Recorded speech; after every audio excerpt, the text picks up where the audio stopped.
going well for you, that you are being safe and taking all reasonable measures in order to stay safe and enjoy life with your family and loved ones. Wondering if you have decided to have the vaccine. Um, I am generally not a big proponent of vaccines. I'm very cautious about it. Let me say it that way. But I did decide to get the vaccine. I've had the first dose. Not going to share with you which one because I'm not, advertising. The best one is the one that's available to you. But I decided to go ahead and do it because I want to travel again, and I'm afraid that there's some countries that won't permit you in, or this country may not permit you to come back in if you haven't had it. So I decided to go ahead. Had the first dose. Um, my arm was sore for, I don't know, half a day or so, but really no other, complications. I'm taking the second dose this coming week, and I'll let you know how that goes. But by all means, do your own research. And that means going a bit beyond Google, and beyond, what your friends and family are saying. But look at the experts. Look at the scientists and the doctors who are working in this area and have knowledge of what they're talking about. Have real knowledge. And these days that's kind of hard because everybody's an instant expert. But you know, be that as it may. So, come on in. Come on in. I'm pouring coffee today because I got a kind of strong word for you today, and you may need something a little bit stronger than tea today. So I've got some Kona coffee from the beans from Hawaii, and they're pretty good. Um, I like it. I'll probably have another cup when we finish. But come on in. I'm pouring, and I have fluffed up the pillows. I'm very anxious to chat with you today. And what I want to talk to you for just a little bit is about shame. I've been dealing with that subject and that emotion for some time. The Lord has really laid on my heart to talk about it and share with you my perspective about it and why it is such a um, harmful emotion. Because when you feel ashamed about something, you feel far less likely to want to talk about it. You keep it hidden. You end up sometimes doing things that are counterproductive, like getting involved in drugs or alcohol in order to ease the pain, because there's a pain associated with shame. So let me just start off by telling you a really easy way to distinguish the difference between shame and guilt, because I think sometimes those two things get a little bit confused. Um, Guilt says, I did something bad. I did something bad. Shame says, I am bad. And therein lies the difference. With guilt, you can kind of talk about it, but it's not deeply personal. It's not in your heart. It's not where you live. Shame says, oh my God, if people find this out about me, oh my God, what will people think? The consequences you think are just devastating. And that's why shame is such a dangerous emotion. It's contagious, it's hidden. We want to keep it hidden. We don't want anybody to know just how bad we are. So, to keep this on a personal level, um, which I think is important, if I'm going to talk about it, I may as well be, 1,000% transparent with you. Um, the first time I felt shame was when my parents divorced. And I was about, I think, 11 or 12 years old, and I felt, whether it was right or wrong, doesn't make any difference, is what I felt. I felt I was bad. If I had been a better child, then they wouldn't have divorced. Um, was that appropriate? No, no, clearly not. I didn't have anything to do with their marriage, per se. But, you feel very self conscious, and I felt that there was something about me that had led to this, you know, um, it, you know, breaking up of the family. So when you are ashamed, you feel like your whole self is flawed, that there is something innately and inherently wrong with you, so, um, but did I talk about it with anybody? No, because you don't want anybody to know just how bad you feel and how deep that pain is. So guilt is about bad behavior. Shame doesn't make that distinction between the action and self. You just, it's all about you. It's a very self-conscious emotion. So, when you feel shame, you feel weighted down. You don't want to leave the house. You don't want people to know. You feel like people will know. They'll be able to look at you and know, what happened. So, um, I, this past weekend, DMX passed away.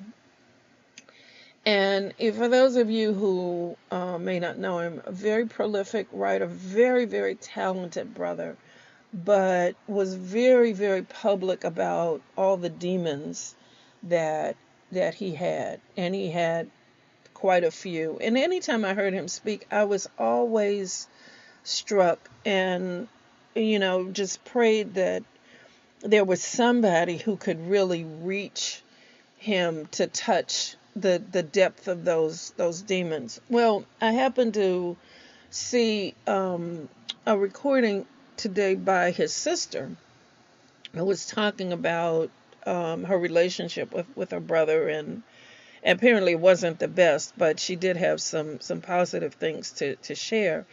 And one of the things that she shared was that when he was DMX, when he was very, very young, his mother took him to a children's home and said that they were just going to visit, but she left him there. And, I can only imagine the stories that a child would make up about that kind of situation. You start making up, well, I must be bad. I must not be a good boy if my mother left me. And she talked about, and she apparently also was in the same kind of situation. Um, and she talked about when you're not able to defend yourself, when you're put in these situations where people are taking advantage of you. And she apparently went through the same thing. So, I just, my heart goes out to that entire family for what they're going through. And I hope it's a cautionary tale for all of us that we can do better by our children. We can do better. This is the future of our country, that we're raising, and we make children so disposable.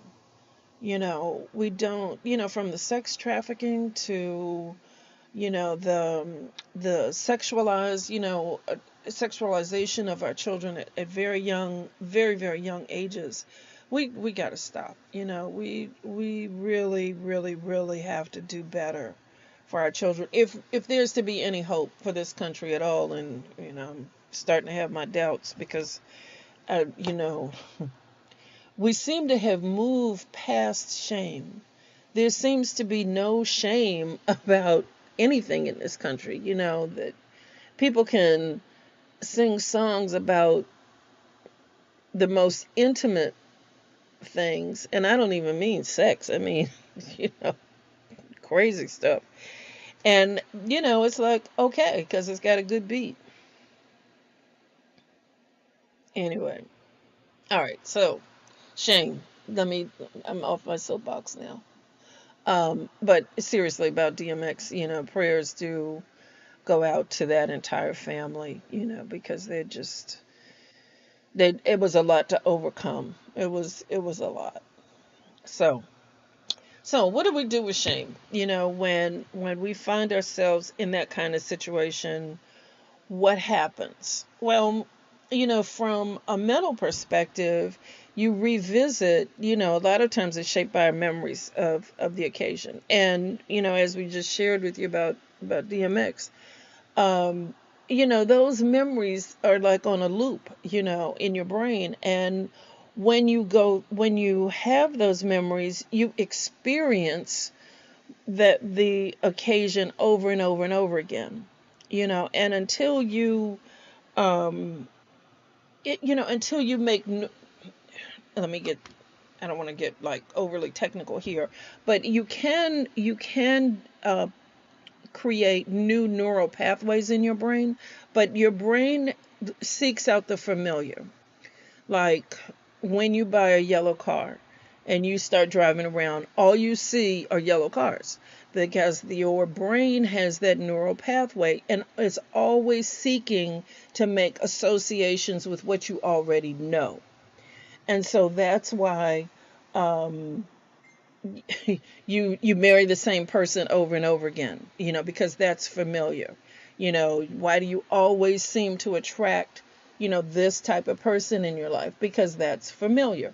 And until you recognize the pattern and make a conscious decision to do something different, then you will continue, with those same neural pathways. Oh, this is familiar. This is comfortable. And that can be, abusive relationships. That can be, the yellow car. That can be anything and everything because your brain is always seeking to make associations with what you already know in order to keep you comfortable, in order to keep you safe. That's how your brain works. But anyway, back to shame. Back to shame. Okay, shame motivates us to save face. So that's why we keep it hidden, because we don't want anybody to know. And so there's an inclination to hide when you get triggered. That familiar, when something triggers you, something that your brain says, oh, this is familiar, this happened before. You want to hide, and the more you hide, the more you seek to relieve the pain by, either compulsive behaviors, or that can be an addiction to porn. It can be an addiction to any substance, really. Um, it can be self-criticism. It can be anything compulsive, which brings about more shame. So, it's clear you have to do something different in order to deal with shame. Well, what can you do? Glad you asked. Glad you asked. There are a couple of things, and I want to talk very briefly about 4 different things that you can do when you realize that shame has been running your life and you want to create something different. That this is no longer working for you. That you're tired of the same, go nowhere relationships. You're tired of, the things that you've been experiencing. And sometimes it means taking a step back from people in your life who create, who shame you. You'll never be anything. You always make the same mistakes. If you're hearing that kind of thing from people, then maybe it means you need to create a new boundary in your life where you make the decision to pick yourself up, and that's not who you are. But you got to get to a point where you can create positive self-talk for yourself. So what can you do? Number one, untangle your feelings. If you feel you're bad, you see yourself as not being able to change or do better. And so untangle what you do or what you did in the past from who you are. And so you can do that, by saying, God created me, and he doesn't create bad, and I'm not a bad person. And, just start talking to yourself about and recognizing your feelings and separate your feelings from who you are. A feeling is a feeling, and sometimes we genuflect and bow down to the feelings and say, that's the sum total of it, because I feel this way, this must be who I am. And that's not true. It's just a feeling. And you can just leave it right there. You don't have to make it mean any more than that. It's just a feeling. And related to that is, sort of what I indicated. Separate what you do from what you are. So, and this is a slightly different spin on it. If you are attached in an unhealthy kind of way, and this requires some self-recognition also, but if you're attached to needing people to validate you, oh, good job. Oh, you're so smart. Oh, you're wonderful. Oh, nobody could have done it like you. Whether it's in church or at home or on the job, if you constantly need that recognition from others, that's a recipe for trouble. And just look at it this way. If people don't applaud what you do, it's okay. If you know you did your best, that's fine. But look at the criticism, and take it with a grain of salt. Take, appreciate. I had a pastor who used to say, eat the meat, throw away the bones. So take what's valid about the criticism when you do get criticized. Take what's valid and apply it and throw the rest of it away. And, it's all good. Third, recognize your triggers. Um, I'll share a short story with you about this. When my son was very, very small, and I went back to work when he was about 6 months old, because I was really going crazy, staying at home. I thought I could be a stay-at-home mom, and I found out within 6 months that I could not, because I was beginning to only talk and baby talk, and it just wasn't working for me. But anyway, I went back to work, and I had a very good babysitter, and my mother called me every single morning. As soon as I got to work, the phone would be ringing, and she'd say, "How you doing? How's the baby?" And okay, and she'd say, "Did you put an undershirt on him this morning?" And if I said yes, "Oh my God, you're going to kill him. It's too hot. The baby's going to die. You don't know what you're doing." And for the rest of the day, I'd feel bad, And also, the flip side of that was if I said no, "Oh my God, it's too cold. You don't know what you're doing. You don't know how to raise that baby. You may as well just give him to me because you don't know what the heck you're doing. The baby's going to die because you don't know how to dress him. You don't know how to raise him right." And I would be triggered, and I would be upset the rest of the day because I'm thinking I'm a bad mother. I don't know what I'm doing. I should just let my mother, raise it. I mean, I seriously considered that for a while because my mother had it in my head, or I allowed it, that I was a bad mom because I, had put on or not put on an undershirt. So I finally recognized it, after several weeks of this every single day. And I said, "You know what? Don't call me and ask me that anymore. Don't ask me. I'm his mother. I know what I'm doing. Just don't do this. We're not going to have this conversation anymore." And my mother actually kind of laughed, and she dropped it. So, but anyway, I'm sharing that to say, recognize your triggers. I was being triggered by that question and by my mother's response.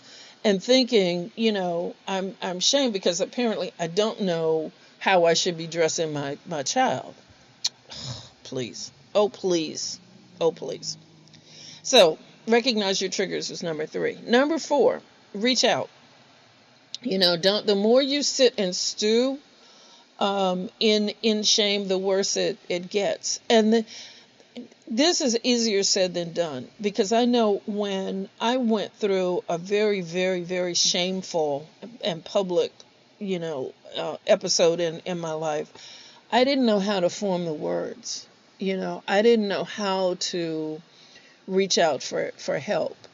But part of it is just getting out of your head long enough. And if you don't have friends or family that you feel you can reach out to, it's really, really, really important to find a therapist, or a doctor or someone else that you can, in our community, and I'm talking about African American community, mental health has not always been looked upon kindly as something that we should be strong and we should just power through and, blah, blah, blah. But that's also caused a lot of dysfunction within this community as well, So my advice, and please, please, please take it, is when you're sitting in shame, and that can be shame because you had an abortion 20 years ago, or it can be shame that, you lost your job and you haven't been able to recover, and you're looking at being homeless in a couple of weeks or a month. It can be shame that, you're not able to feed your family, or your prestige has suffered, because of the pandemic, and you've either lost your job or you've, been cut back. Your hours have been cut back. Whatever it is, don't sit and stew in it in silence and let it grow and take root. Please seek out some help. When you connect with someone that does so many things for you, one of the things that you find, the more you start talking about it, you'll find that, number one, you're not alone, and it also can create a sense of compassion in you, where you can reach out to others who are having the same or very similar experience. And rather than masking the pain with drugs or alcohol, you can get help for yourself, but also you recognize the same situation in other people, and your empathy for what others are going through grows. And when you're connected, you can be there for other people. When you are sitting in shame, you are so self-involved, you can't see, the literal forest for the trees. So I want to recommend a book. Brene Brown has written a book that I've read, and it was very, very helpful to me. It's called Daring Greatly. And she talks about shame and vulnerability and all of that in a really comprehensive kind of way. And so if this is an area that you are struggling with, I highly recommend that book.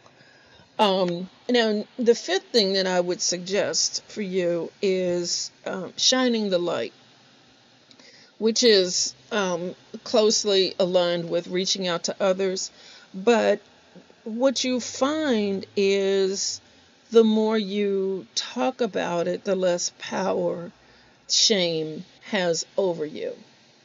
When you talk about it and you give oxygen to it, the emotion of shame dies. I have a quote from Dr. Thomas Sheff, who is a professor emeritus at University of California, Santa Barbara, who said, shame is the most obstructed and hidden emotion, and therefore the most destructive. Emotions are like breathing. They cause trouble only when obstructed. So, just like if you cut off your windpipe and can't breathe, you're struggling. And he's saying in the same way, that's how shame operates. It obstructs, your emotions, and therefore it's the most destructive because it's hidden. You can hide. you know. So, but the last thing I want to talk to you about in terms of shining the light and really getting help for dealing with shame, and probably going forward, I think I'm going to spend a bit more time talking about shame, and so I'll be sharing more stories, more personal stories of my own in shameful experiences of my life, and how I dealt with it, or didn't. But I've had some doozies, believe me. But this is we're just a week or so past Easter, and as I was thinking about this subject, I was thinking about how we skip over, kind of Good Friday because we want to hurry up and get to Easter, Resurrection Sunday, new clothes, spring is here. We're, anxious to get out, look at the cherry blossoms, and, look at the renewal of the earth and all that. But I would suggest we linger for a moment at the shame of the cross, because you don't get to Easter Sunday without going to the cross. And the cross is where, at that hill at Calvary, is where Jesus took on all of the burden and all of the shame for you and me. And there was no one who ever deserved it less, because he didn't do any of the things that he had been accused of. But he took all of that burden so that you and I could be free, so that you and I could go past the veil in the temple and have direct access to God himself. So if you want to know the depth of God's love, it's not at Easter Sunday. Yes, the resurrected Christ is important, but the shame of the cross is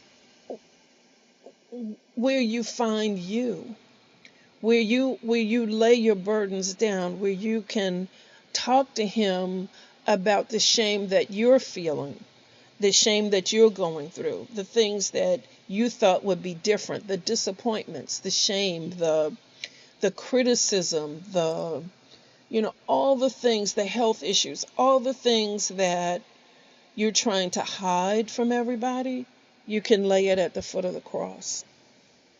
You can look beyond your everyday blessings and go past, because there's so much more, and there's so much more love that he has for you. We think, woo, woo, woo, I had a $10,000 month. Well, that's lovely. But there's so much more that God has available to you when you get out of your head, get past your shame, and I don't know if you really know this, but when you look at the cross and you see Jesus on the cross and you see that little white cloth, over his private area, that was just the artist's rendition. When Jesus was on the cross, he was naked. His shame was complete. I just want that to settle for a second. He was naked, but he was not ashamed. He was not ashamed, because he did that for you and for me. He was willing to go through that for you and for me, because he saw the prize on the other side. So my question to you is, are you willing to get out of your own head and out of your shame, out of your feelings and out of emotions, to find the greater good that is you, the greater good that is in you, that you've been hiding away from the world? Just a question. Just a question. So, and I'm going to leave you with that question today. I'm going to leave it right there. Um, but we're going to, we're going to be dealing with emotions going forward for a bit, um, because I think that we have a tendency to hide. We don't want anybody to know what we're going through. And this is a safe place. If you want to reach out to me, my contact information is if you're looking on Facebook, my contact information. I'll just give out my telephone number too. If you want to contact me, feel free. 240-477-3872. That's 240-477-3872. And feel free to reach out if you're going through something and just need somebody to talk to. I'd be more than happy to speak with you and share with you what the Lord would have us to share. But in the meantime, I want you to continue to be blessed, continue to be safe. Practice your safe distancing. Do the things do the research, and we'll be okay. We're gonna be okay. But we've got to stop, playing around and acting like this is nothing and it's all just gonna disappear one day by magic. Uh, but until next time, I want you to just be blessed. Stay blessed. Continue walking, forging out that path for yourself and your children. Take care. Take a little extra time with your children today. Let them know how much they loved, even if they get on your nerves sometimes. I understand. I truly understand that. But also see the value and the magnificence that your children and your grandchildren are. But until next time, be blessed. This is Carol Moulton signing off now. Tea Time with Carol. And remember, everything you want is on the other side of fear. Take care. Talk to you soon. Bye-bye.